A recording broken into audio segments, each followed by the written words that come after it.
बिस्मिल्लाहिर्रहमानिर्रहीम अस्सलाम वालेकुम। और ये है bird nest plant, sansevieria snake plant की वैरायटी। और मेरे पास 3 वैरायटीज़ हैं इसकी। और वैरायटीज़ तो इसकी बहुत ज़्यादा होती हैं।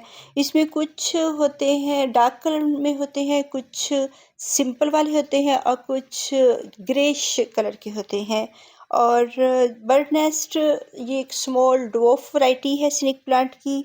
सेंसिवेरिया वैराइटीज़ में से है। ये फ्लावरिंग प्लांट्स हैं और इनके ऊपर फ्लावरिंग स्टॉक इनके लीव्स के अंदर से निकलती है और फ्लावरिंग होती है जो कि सेंटेड होते हैं। वाइट कलर के फ्लावर्स होते हैं और इनकी जो खुशबू होती है जैसे मोतिया जैस्मीन और इसी टाइप की इनकी खुशबू होती है, मिलती जुलती।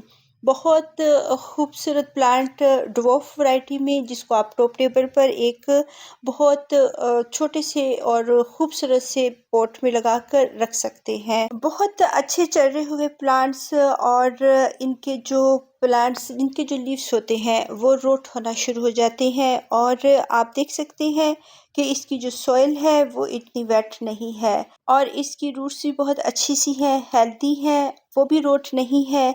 तो क्या रीज़न हो सकती है कि इनके जो लीव्स होते हैं वो बहुत ज़्यादा ब्राउन होना शुरू हो जाते हैं बाज़ और रोट होना शुरू हो जाते हैं और ख़राब होना शुरू हो जाते हैं। क्योंकि अगर ओवर वाटरिंग करें तो फिर तो इनकी जो रूट्स हैं वो डैमेज होती हैं और रूट गलना सड़ना शुरू हो जाती हैं, रूट रोट हो जाती हैं और प्लांट्स ख़राब हो जाती हैं। बाज़ एक प्लांट ख़राब हुआ होता है लेकिन तमाम बाकी ठीक होते हैं। तो हमें फ़ौरन से इसको देखना चाहिए कि अगर एक प्लांट ख़राब है तो इसके जो बेबी प्लांट हैं जो ऑफसेट्स इसके आ रहे हैं वो तो नहीं डैमेज हो रहे। अगर हम एक प्लांट की लापरवाही करते हैं तो उसको रोट होने देते हैं, ख़राब होने देते हैं, तो उसके साथ लगे हुए उसके बेबीज़ ऑफसेट्स जितने भी होते हैं वो तमाम ही डैमेज हो सकते हैं। इसलिए अगर हमारे सुकुलेंट प्लांट्स की ख़ास तौर पर जो स्नेक प्लांट्स होते हैं इनके लीव्स जो होते हैं वो पास-पास होते हैं और जुड़े हुए होते हैं। और अगर हम ठीक तरीके से वाटरिंग नहीं कर रहे होते हैं और बाज़ इनकी सॉइल भी वैसी की वैसी हम रख देते हैं पॉट को, जैसे हम नर्सरी पॉट में लेकर आते हैं। तो नर्सरी वाले जो होते हैं वो ठीक तरीके से इनको फिक्स भी नहीं करते हैं, इससे भी प्लांट्स रोट हो जाते हैं। वो बहुत डीप करके लगा देते हैं, हालांकि इनको डीप लगाने की ज़रूरत नहीं होती है। बाज़ अगर हम डीप करके प्लांट्स को, ख़ासतौर पर सेंसिवेरियाज़ को डीप करके लगाते हैं तो इनके लीव्स के अंदर जो होती है सॉइल चली जाती है, जो कि वाटरिंग करने से वो दबे हुए होते हैं और वो आहिस्ता आहिस्ता गलना शुरू हो जाते हैं। और एक बहुत मेन वजह इनके रोट होने की सॉइल है। अगर बहुत हार्ड सी सॉइल इनको दे देंगे और वो चिकनी मिट्टी होगी और पानी को ऊपर वाली सतह पर होल्ड करके रखेगी और इनकी जड़ों को नहीं जाने देगी, तो जो ऊपर खड़ा हुआ पानी है उससे भी जो लीव्स हैं ऊपर वाले वो गलना शुरू हो जाते हैं और ख़राब होना शुरू हो जाते हैं। और बहुत ज़मीन के अंदर दबे हुए लीव्स जो होते हैं वो भी डैमेज करते हैं स्नेक प्लांट्स को। इनकी जड़ों को हमेशा ही सॉइल से ऊपर करके लगाते हैं, बहुत दबा कर नहीं लगाते हैं। और इनके जो लीव्स होते हैं वो भी अंदर करके नहीं लगाते हैं। अगर वो अंदर लीव्स चले जाते हैं और पानी इनमें खड़ा रहता है, क्योंकि सिर्फ हमने रूट्स को वाटरिंग करनी है, इनके लीव्स को नहीं करनी। अगर वो खड़ा रहता है तो वो लीव्स डैमेज हो सकते हैं और उनमें से कुछ लीव्स हो जाते हैं, कुछ वो ठीक होते हैं। और फिर ये भी तरीका गलत है जो हम दबा कर अंदर करके लगा देते हैं। और इसकी सॉइल का सॉफ्ट होना बहुत ज़रूरी है। सॉइल अगर हार्ड होगी और वो ठीक नहीं होगी तब भी प्लांट जो होंगे इसके लीव्स गल जाएंगे। अगर रूट्स को पानी नहीं मिल रहा है तो हमारे प्लांट्स हेल्दी नहीं होंगे। और बाज़ ऐसा भी होता है कि हम किसी जो है प्लांट्स के नीचे, डेस्क के नीचे इनको रख देते हैं, ऊपर भी प्लांट्स होते हैं और इनके नीचे भी होते हैं। पॉट स्टैंड होते हैं, ऊपर भी प्लांट्स पड़े होते हैं स्टैंड्स के ऊपर और नीचे भी होते हैं। जब हम ऊपर के प्लांट्स को वाटर करते हैं तो हमें ये ज़रूर देखना चाहिए कि वो कहीं नीचे से जो उसका पानी है वो नीचे वाले पॉट में तो नहीं जा रहा। और मैंने पहले भी इस स्नेक प्लांट के जो लीव्स हैं, इससे पहले भी इसका पहला पॉट भी मैंने देखा है, उसमें भी बहुत वो ख़राब हुए थे और वो अंदर करके लगाए हुए थे। ये तो फिर भी ठीक है पहले की निस्बत, जबकि जो पहला पॉट मैंने इससे पहले ठीक किया है वो मैं अभी आपको दिखाती हूँ। और इसके जो लीव्स होंगे वो हमने जो रोट एरियाज़ हैं उसको कट करके एक दिन ड्राई रख कर तो इनको हम रीफिक्स कर सकते हैं। तो इसमें आप पेबल्स डालें सॉइल के अंदर, जो ख़राब सॉइल है उसको तो आप उसकी जगह पे दूसरी सॉइल यूज़ करें। हार्ड वाली सॉइल या चिकनी मिट्टी हम जो है सेंसिवेरिया और सुकुलेंट्स प्लांट्स में यूज़ नहीं करते हैं। और इसमें हम पेबल्स वगैरह डालेंगे और इसमें वुड शेविंग आप यूज़ कर सकते हैं। और थोड़ी-सी कोकोपीट, अगर बहुत चिकनी मिट्टी है, बहुत ख़राब सी सॉइल है, तो उसमें पेबल्स, ग्रेवल्स और जो सैंडी सॉइल होती है वो यूज़ करें। अगर वो अवेलेबल नहीं है तो फिर आप कोई भी हार्ड सॉइल हो उसमें अगर ग्रेवल्स और पेबल्स का यूज़ कर लेंगे, थोड़ी-सी कोकोपीट, अगर कोकोपीट नहीं है तो वुड शेविंग्स जो होती हैं बाज़ हमारे यहाँ लकड़ी का काम होता है और बहुत सारे पीसेस उसके बच जाते हैं, तो उसको जो लकड़ी का बरादा होता है उसको हम इन प्लांट्स में यूज़ कर सकते हैं। और मैंने बहुत सारी सॉइल्स जो ख़राब थी उनमें थोड़ा-सा मैंने यूज़ भी किया है। और इस सॉइल में अभी कोई भी मैंने खाद यूज़ नहीं की है, थोड़ी-सी इसमें गोबर की खाद जो है वो ऐड है। तो अगर आप नर्सरी पॉट्स में प्लांट्स को लेकर आते हैं और इसमें रखते हैं, तो बाज़ का तो वो सॉइल बहुत ख़राब सी होती है जो कि आपके प्लांट्स को ख़राब करती है। अगर थोड़ा-सा भी आपको साइन आता है कि वो प्लांट का कोई लीफ ख़राब हो रहा है तो उसको फ़ौरन से रिस्पॉन्स दें और फ़ौरन से उसकी तरफ मुतवज्जो हों, ताकि तमाम प्लांट्स या इसके ऑफसेट्स ख़राब ना हो जाएँ। अब इसका जो मदर प्लांट है वो थोड़ा डैमेज हुआ है और जबकि ये जो इसके बेबीज़ हैं ये ठीक हैं। तो 6 ये प्लांट्स हैं, मदर प्लांट्स भी ठीक है, उसके चंद लीव्स ख़राब हुए हैं। और ये वो प्लांट है जो मैं इससे पहले ठीक कर रही थी और इस ये बहुत दबाकर अंदर करके लगाया हुआ था, जिसकी वजह से इसके अंदर वाले जो लीव्स थे वो ख़राब हो रहे थे और कुछ इसके लीव्स बच गए हैं। और दबाकर लगाने से इनके जो लीव्स हैं वो मिल जाते हैं, आपस में सिकुड़ जाते हैं और अंदर पानी इनके जमा हो जाता है और ये फिर रोट हो जाते हैं। और इनको अगर हमने वाटरिंग करनी है, लीव्स के ऊपर वाटरिंग नहीं करेंगे। अगर हम इसको ऊपर करके लगाएंगे तो लीव्स के अंदर से पानी नीचे ड्रेन हो जाता है, इसकी जड़ों को ऊपर करके फिक्स करेंगे। अगर हम अंदर दबा कर लगाएंगे तो वो अंदर जमा हो जाएगा पानी, जो कि लीव्स को ख़राब कर सकता है। तो ये प्लांट्स हैं जो कि हम प्रोपेगेट करेंगे, ताकि अगर एक ही पॉट में लगे हुए हैं और वहीं पे सारे ख़राब हो जाएंगे तो फिर हमारे पास फ्यूचर में कोई भी प्लांट नहीं बचेगा।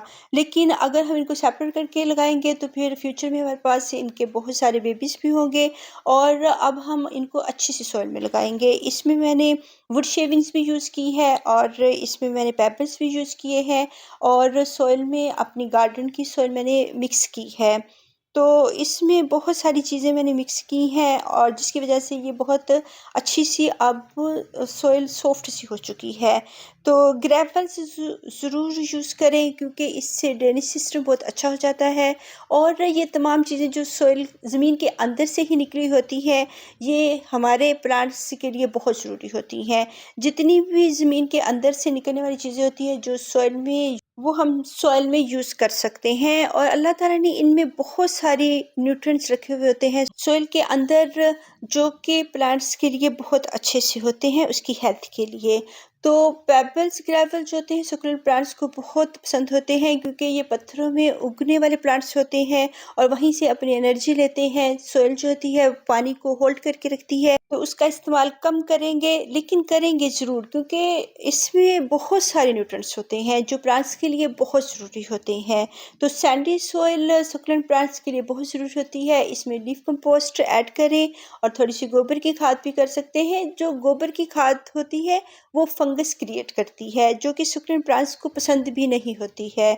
अगर गोबर की खाद यूज़ करना चाहते हैं तो इनको हम लिक्विड फॉर्म में दे सकते हैं। और इनको मैंने वॉश किया है। जो पहले वाले प्लांट्स थे, तकरीबन मेरे दोनों पॉट ही ख़राब हो रहे थे, और इनमें एक पॉट में एक में 6 प्लांट्स हैं और दूसरे में 3 प्लांट्स थे।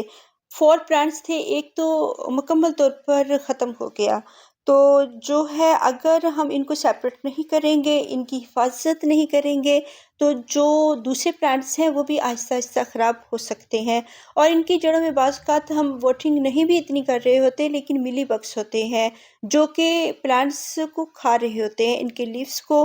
तो मिलीबग्स के लिए आप लिक्विड फर्टिलाइज़र अनियन पील्स का लें और डाइल्यूट किया हुआ, और इनको वाटरिंग करते हैं। जब वाटरिंग ये सॉइल ड्राई होगी फिर हम वाटरिंग करते हैं। तो नीम के जो लीव्स होते हैं उनका भी लिक्विड फर्टिलाइज़र हम दे सकते हैं। और अभी ये जो लीव्स हैं इनका जो हिस्सा, जो भी पार्ट रोट हुआ है उसको कट कर दें और इनको ड्राई करने के लिए रख दें। अभी इनको रिफिक्स नहीं करेंगे, क्योंकि अगर रिफिक्स कर देते हैं तो ये सारा ही लीफ दोबारा से ख़राब होना शुरू हो जाएगा।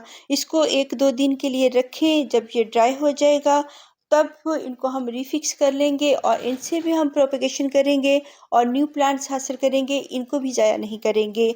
और जो दूसरे प्लांट्स हैं जो हमें हासिल हुए हैं, उनको अभी हमने रिफिक्स नहीं करना है। और तकरीबन 9 प्लांट्स हैं माशाल्लाह, इनकी हम प्रोपेगेशन करेंगे। एक प्लांट मैंने खो दिया है और वो भी बिल्कुल ही ख़राब हो चुका था।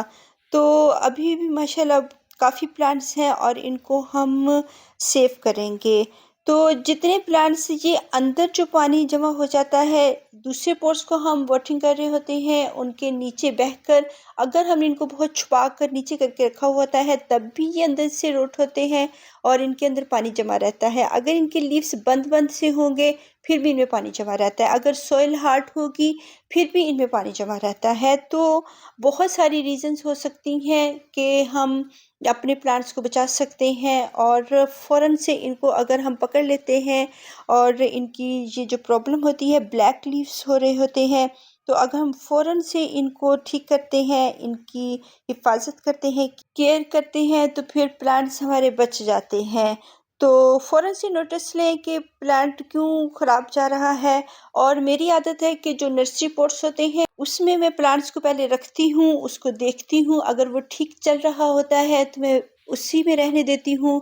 अगर वो डिस्टर्ब होता है तो फिर हम इसको रिप्लांट करते हैं और अपनी गार्डन की सॉइल में लगाते हैं, जिसको हम कैरी करना जानते हैं। और नई सॉइल्स यूज़ ना करें, एक तो प्लांट न्यू होते हैं, ऊपर से सॉइल भी नहीं होती है, तो फिर वो ना तो हम सॉइल को समझ सकते हैं, ना ही हम प्लांट को समझ सकते हैं। जिस सॉइल का हमें पता है उसी में न्यू आने वाला प्लांट उसमें लगाएं और उसको उसी में चलने दें। अगर नर्सरी पॉट है और वो उसमें हेल्दी नहीं जा रहे हैं तो एक माह के बाद ही हमें इसका रिज़ल्ट मिलना शुरू हो जाता है और फ़ौरन से हमें पता नहीं चलता है कि कौन से प्लांट्स ठीक जा रहे हैं और कौन से नहीं जा रहे हैं।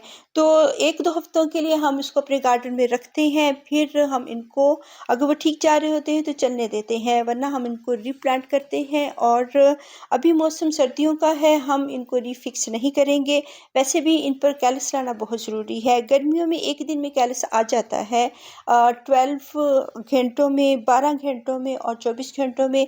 जबकि सर्दियों में अगर हम 1 वीक के लिए इसको शेडी एरिया में पड़ा रहने देते हैं तो इनके लिए बेस्ट है और ये अच्छी तरह से फिर अपनी ग्रोथ भी शुरू कर देंगे। जो लीव्स निकलने होंगे वो निकल जाएंगे और जो चलने होंगे वो चल जाएंगे। इनको भी हम ड्राई करेंगे, लीव्स को भी, इनके ऊपर भी कैलस लाएंगे, फिर इनको रिफिक्स करेंगे। अभी अगर कर देंगे रिफिक्स तो वो फिर रोट हो जाएंगे। इन पे कैलस लाना बहुत ज़रूरी है। किसी ड्राई एरिया में, शेडी एरिया में इनको रख देंगे और इसकी जो सॉइल हमने अच्छी सी बनाई है, इसके पॉट तैयार करें। और भी तैयार करने पड़ने हैं क्योंकि ज़्यादा प्लांट्स हैं और मैं 1 पॉट में एक ही प्लांट अब लगाऊंगी। तो इनके लिए टेराकोटा पॉट बहुत अच्छे होते हैं। अगर प्लास्टिक पॉट में है तो फिर रोट होने के चांस ज़्यादा हो जाते हैं और सॉइल का बहुत अच्छा होना बहुत ज़रूरी है। ये टर्टल वाइन का पॉट है, इसको खाली करेंगे, इसमें लगाएंगे। अल्लाह हाफिज़।